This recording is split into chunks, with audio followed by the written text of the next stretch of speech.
Grow, Sell, and Retire is the podcast for the lazy overachiever.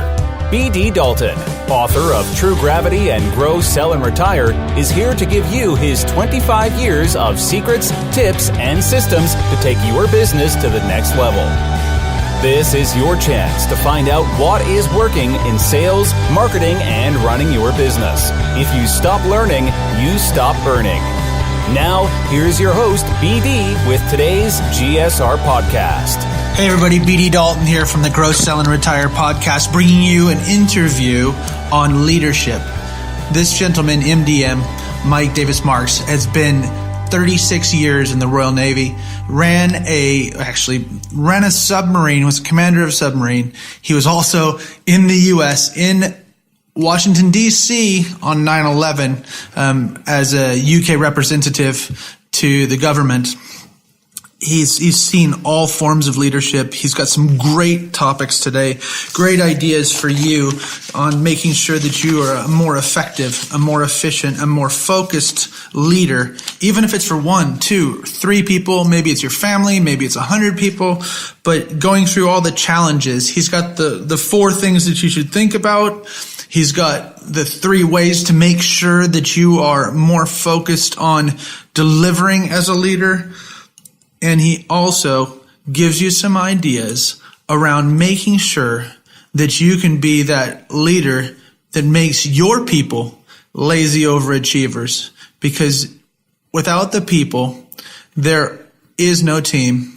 And it's much harder to do and deliver and be the type of person in business that you want to be moving forward. And it makes it very hard to not grow, sell, and retire, or to grow, sell, and retire in a bad way. So let's sit back and listen to MDM, Mike Davis Marks, talk about leadership above water, below water, but more than that is really focused on helping you be a better leader, grow, sell, and retire. BD Dalton, here's my podcast interview with MDM. So we're here in the UK. We both have ties back to Washington. Mine's Washington State, and yours is Washington, D.C. Tell me a little bit about the tie. Well, I spent 36 years in the Royal Navy, during which I was lucky enough to be posted to the British Embassy in Washington, D.C. for 2.5 years over 9/11, would you believe it? So that was an extremely interesting period. And during that time, I was lucky enough my wife to give birth to a son, Harry. So he was born in America. He's got an American passport. In fact, he's a dual national.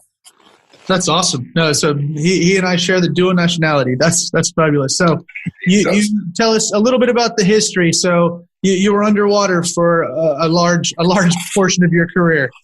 Yeah, everyone tries to get rid of me. The story goes back to when I was about 7 or 8, when I woke up one morning and just told my very surprised parents that I wanted to join the Navy. And why they were surprised is because I've got no naval or military background in my family. It wasn't expected that I would go and do that. I didn't live near a naval port, and to the best of my knowledge, I didn't watch Sink the Bismarck as a film on TV the night before. I just woke up and said I wanted to join. And so actually that kind of epiphany, if that was what it was, has lasted through. And at 18, I joined the Navy under a scholarship. I elected to go underwater in submarines, so I went to become a submariner. I spent probably a large part of the first 20 years underwater in submarines, ultimately ending up in command of one of our nuclear-powered ones, HMS Turbulence, and then continued until they and the Navy decided that I'd reached the end of my time, which was 36 years, and that was 6 years ago. Wow, that's awesome. So 36 years and a fairly salubrious career. It sounds like if you're representing the UK over in the States and during turbulent times, turbulence underwater and turbulence in 9/11. So it's a crazy time to be in leadership. So it kind of brings you around to part of the reason that we talked, and the reason we're together is through the book you've written in the article about leadership and being a leader after you retire. Yes, I did. I think I received some really world-class training during that 36 years. And they took a pretty ordinary person in me and made me into someone that's capable of not just decision-making, but understanding how people tick and how to get the best of them. And that's a skill that I think that many people in my situation have or have trained into them and then can use when they retire. When you retire from the forces, it's not over. You've got all of that wonderful skills that you've learned, knowledge and experience, and trying then to turn it into something to help, after your retirement, other people seems to me to be a really great thing to do. So that's what the article was about, taking all of that and then doing something really useful, purposeful, meaningful with it once you retire. So let me ask you this. So a lot of the people listening to this broadcast and podcast are either business leaders or run their own business. Is it harder to run a nuclear submarine or run a business in today's world? And why would you say that? That's a really good question. Of course, it's apples and oranges, really. But having been in business for the last 6 years, I'd be tempted to say that it's harder to run a business than it is to run a nuclear submarine. But that would belie the fact that it took me, years and years and years of training in order to be able to command a nuclear submarine. And therefore, when I was in a position to do it, I was, fully trained. So I think they all have different challenges. The common one is people. And what I learned from my time in submarines, which if you think about it is a cigar tube that's trapped underwater for months on end, is that if you don't make the best of the people that you've got around you, you ain't going to make the best of whatever it is you're trying to do, whether it's your business aims and objectives or whether it's the aim of what the submarine is tasked to do. It's people that make the difference. It might cost £1 billion to build a nuclear submarine. It's a bit of iron and rubbish unless you put people in and make it work properly. It's people that's the central facet here. And that applies to a business as much as well as a nuclear submarine. It's not as dangerous in a business, or most businesses. It's not as dangerous. You're not going to go catastrophically wrong and dive into the seabed or something like that. But nevertheless, it's people that makes the difference. So do you think that, and how long it took you to go through the ranks and all the training and everything else, do you think that today's leaders are a different breed than you guys were back then? Or is it faster to become a leader because of the training techniques and the knowledge that people have, or is it still kind of the same pace? I think we have. I looked, my last job in the Navy before I left was, funny enough, director of recruiting. So my last job was to find people like me to join again. And my take on that 3 years is that largely the people that joined to replace me were better than me, than I remember me being 36 years before. So I think the quality of people joining is really high. But in terms of techniques, I think it takes time to understand how to make people work. Yeah, I think you can. I think the training we've got is fantastic and you can go along. But you also need to experience circumstances and situations to apply different. Leadership isn't one size fits all. It changes according to the circumstances, where it might be, a crisis mode, like an emergency, where you need a different style of leadership, like a more direct authoritarian style, than to, the normal everyday, where you're actually more a consultative type leader, where you're seeking to get the views of the talent pool that exists beneath you. So I think it takes time to experience all the different aspects of leadership, however good the training is. So if you were to look at that and, if there really isn't a difference between yesterday's leaders and today's leaders, are there 3 key leadership traits that we should start out if you're trying to build your leadership skills and maybe you have no employees and you want to hire one and you want to try to be a leader? Are there 3 key leadership traits that you would hope to see in a new leader or a leader trying to take it to the next level? Yeah, well, if I'm allowed to, can I make it 4? You are allowed to. You can have a free one. I will let you do that.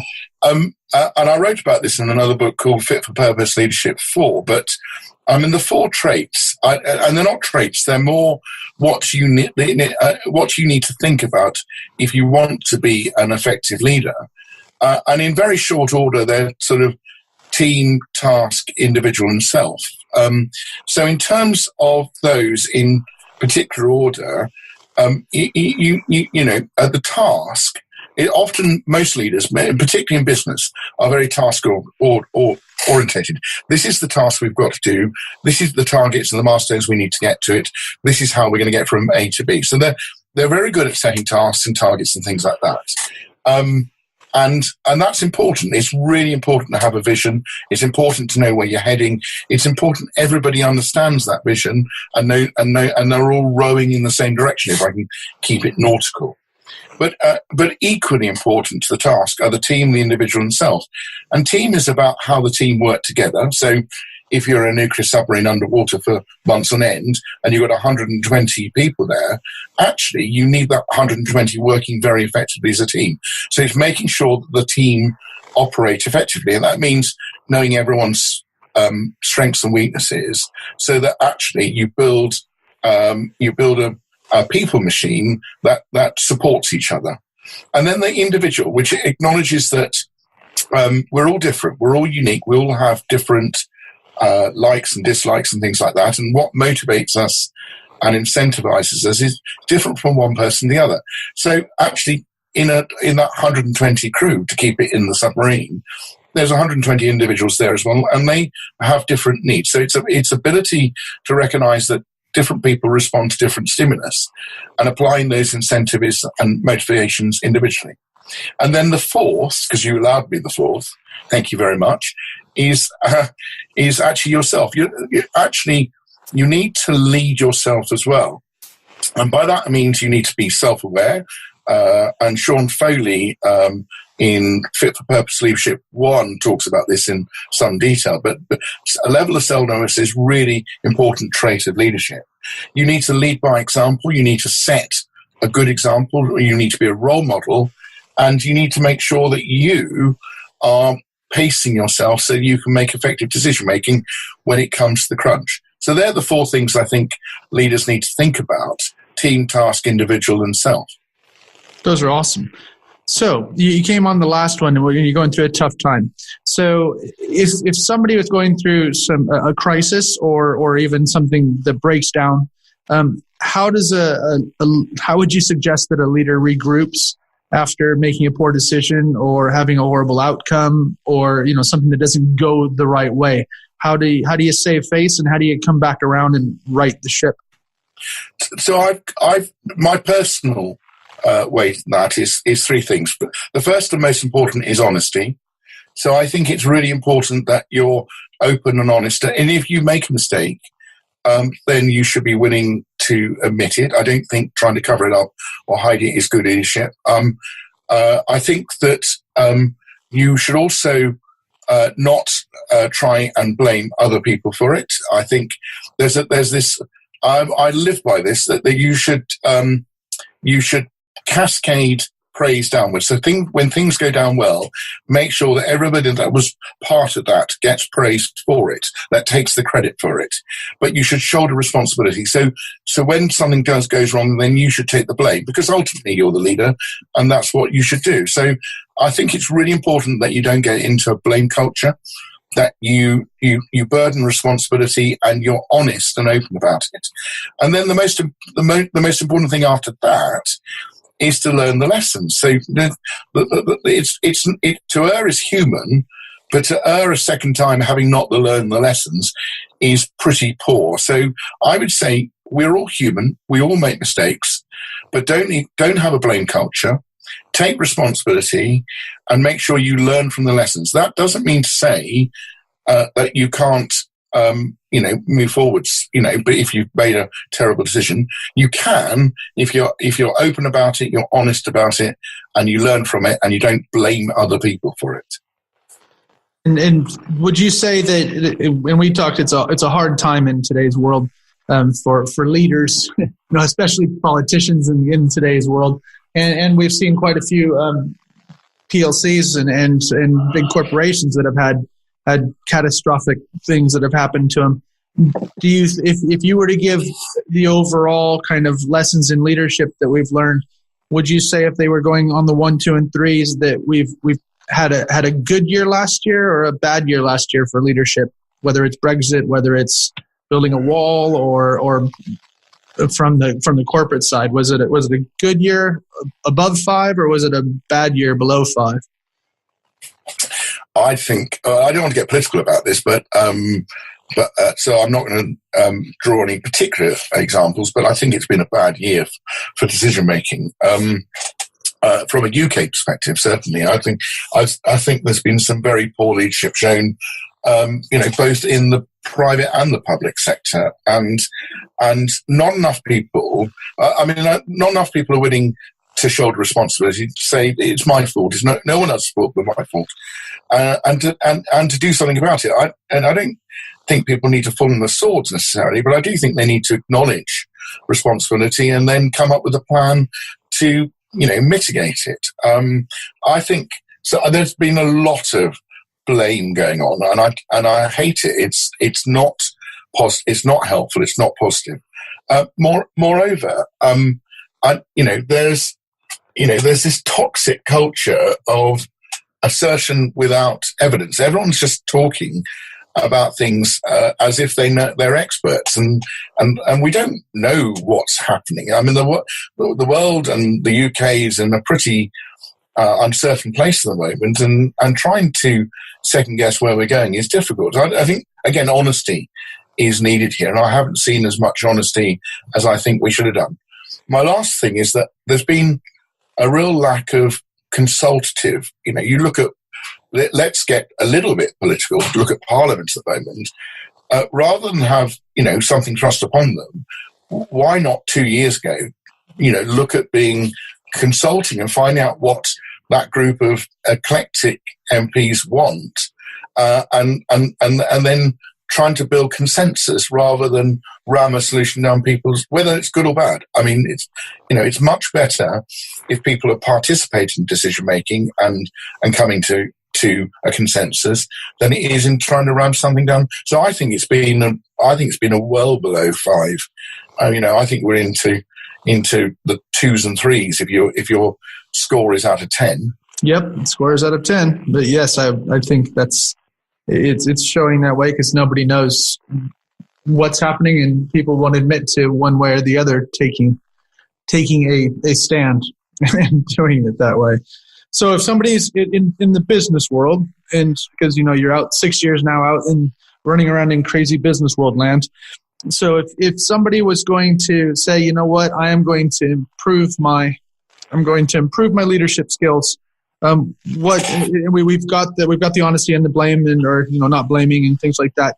What are 3 resources that people should look at? That you would suggest people go in that direction to start rebuilding or building. That's a really good question, BD, and I think it goes back to whether leadership is you're born with leadership or it's a talent that you can acquire. And I'm in the school that it's something you can acquire. And I think you can name some natural born leaders, that just have it, but actually they probably represent a very tiny percentage of all leaders. And I think that people can be trained to be good leaders. So, and actually, I think the first step of that is going through some self-awareness. So, understand who you are is a really important step into becoming a big leader. It's the self, when I talked about before. And you can either do that yourself, you can put yourself through a 360, or there's a myriad of other tools out there, or invite someone that's skilled in this to take you through a self-awareness assessment. But I think becoming more self-aware of what your strengths and weaknesses are is important. And just to give this a little flavour in terms of my submarine background, in order to command a nuclear submarine, you have to go through this hurdle called Perisher. It's the submarine command course, but everyone calls it Perisher, which is a pretty brutal course, 5 months long. You do it after about 10 years in the submarine service.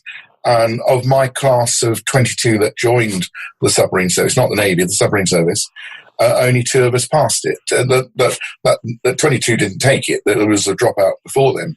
But so it's a 1 in 11 type of... and what that course does is push you to your extremes over a 5-month period to see how you cope under pressure. It isn't about actually how to command a nuclear submarine. It's about understanding yourself and what your strengths and weaknesses are. And I have a much better idea of what my weaknesses are as a result of that course. And I can tell you there are many, BD. But at least I now can frame them and deal with them. And so I think self-awareness is the first step anyone should do is become more self-aware and do that using tools.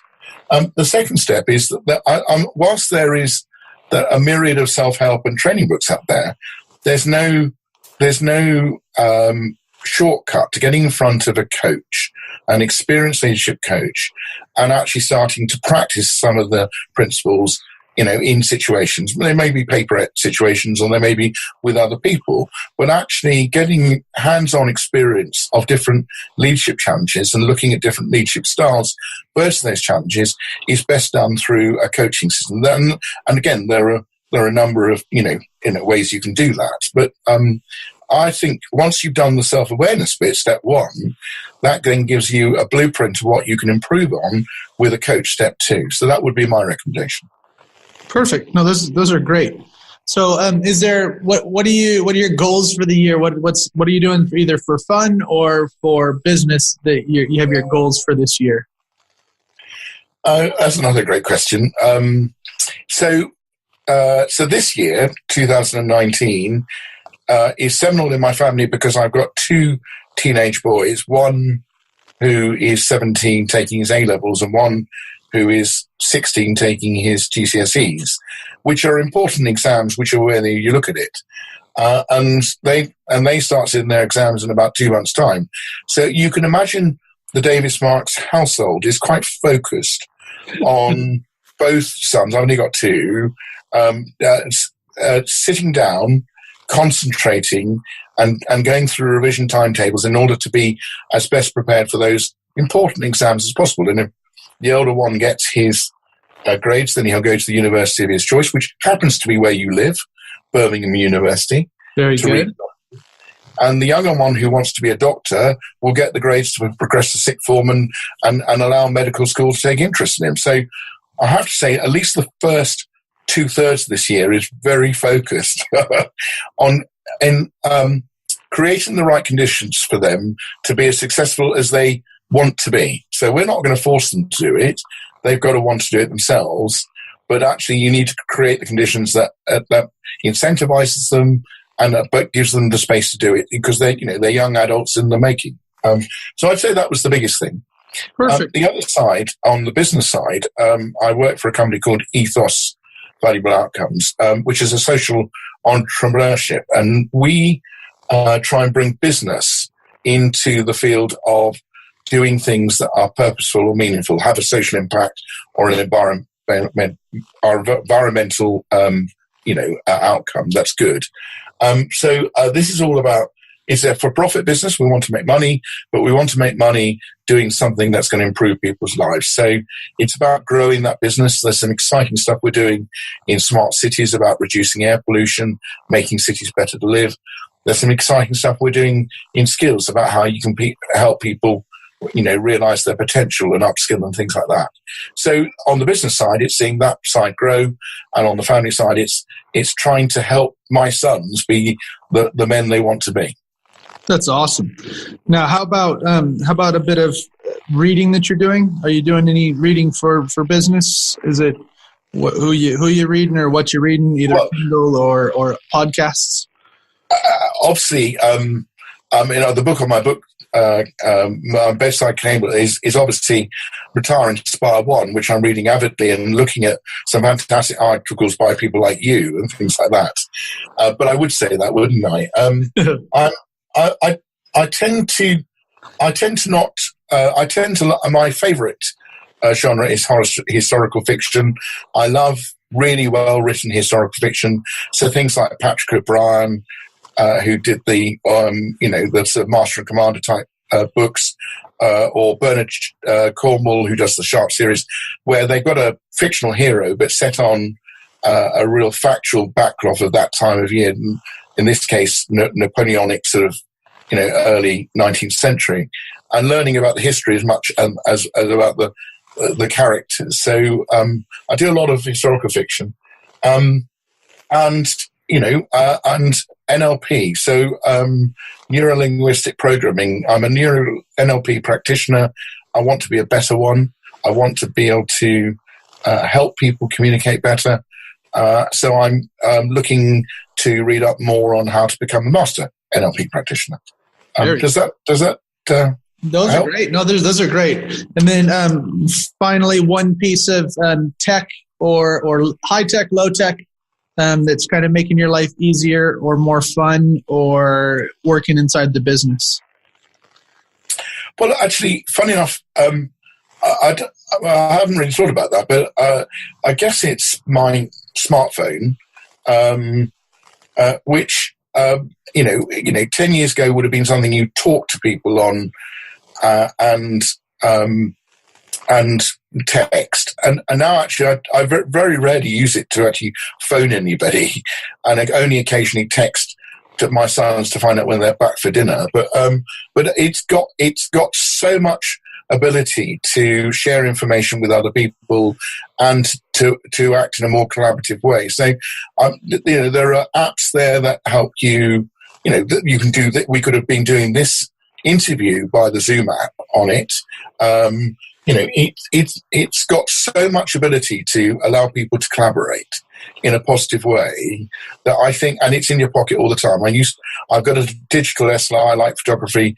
I don't carry around with me because I've got a phone with a decent camera in it. I can use that as a camera. If I want to ask a question, I ask it's Siri, a question, and sometimes he or she gives me the right answer. It's quite fun deciding whether it's going to be good or bad. There's so much in that I haven't even explored, and I consider myself to be quite tech savvy. That it's I'm finding out new things about it every day, and how to use it in a way that's collaborative. So that will be my choice, I think. Perfect. So in closing, here's my question. So if somebody just tuned into the last minute of the entire podcast, and we're trying to get them to circle back around and listen to the whole interview with MDM, what is one top tip that we could have for the listeners when it comes to either leadership, business, self-awareness, whatever else it is? What's a top tip for the listeners? And it would be this. So it doesn't matter whether you're a nuclear submarine captain or a business leader or in any other position of authority, the most important thing, the most important asset you have is people. Being people-centric, getting the most out of the people that work with you and for you, and incentivizing and motivating them so that you get greater engagement, ability to delegate, and use their wise counsel collectively and collaboratively is the single most important thing anyone can do in any walk of life. So my one thing would be, be people centric, look after your people, make them the most important thing in your lives, and you will be amazed by how much they will then come and support you. Productivity increases, sick absenteeism goes down, and just people are happier to be with. And therefore it always comes down to people. It's always about people.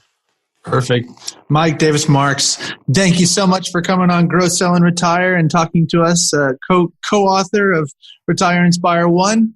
Thank you so much for sharing with the listeners and helping us all become lazy overachievers.